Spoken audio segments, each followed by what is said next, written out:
আসসালামু আলাইকুম এভরিওয়ান। আজকে নিয়ে এলাম অক্টোপাসের ক্লিনিং প্রসেস। কিভাবে খুব সহজে অক্টোপাস ক্লিন করবেন সেটাই দেখাবো। তো দেখুন, অক্টোপাসের গায়ে থেকে এই চামড়াটা এক পাশ থেকে একটু আলগো করলে ছুরি দিয়ে সেটা কিন্তু অটো উঠে যায়।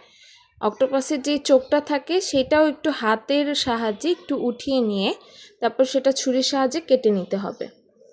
তারপর আমি অক্টোপাসের পাগুলো একটু বটি দিয়ে আলাদা করে নিলাম। আপনারা চাইলে একসাথে করতে পারেন। আমার আলাদা করার কারণ হচ্ছে এতে ক্লিনিং প্রসেসটা অনেক সহজ হয়। এরপর যতটুকু সম্ভব হাত দিয়ে একটু টেনে টেনে কালো যেই উপরের আবরণটা আছে সেটা আমি ফেলে দিয়েছি।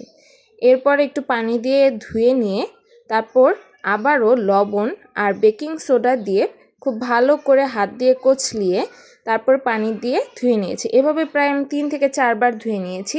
এরপর অক্টোপাসগুলো ইচ্ছা মতো আমি কেটে নিয়েছি। অক্টোপাস কিন্তু ক্লিনিং করা খুব সহজ। আপনারাও চাইলে কিন্তু বাসায় খুব সহজেই অক্টোপাস ক্লিনিং করতে পারবেন। আর ইনশাল্লাহ সি ফুড বয়েল আমি খুব শীঘ্রই রান্না করে আপনাদের সাথে শেয়ার করব।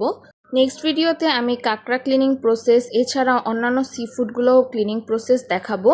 আর আমি এই সি ফুডগুলো কোন পেজ থেকে নিয়েছি সেটাও আপনাদের সাথে ইনশাল্লাহ নেক্সট ভিডিওতে শেয়ার করব। সেই পর্যন্ত অবশ্যই আমার সাথেই থাকবেন আর সবগুলো ভিডিও পাওয়ার জন্য অবশ্যই আমার চ্যানেলটিকে সাবস্ক্রাইব করবেন। আল্লাহ হাফেজ।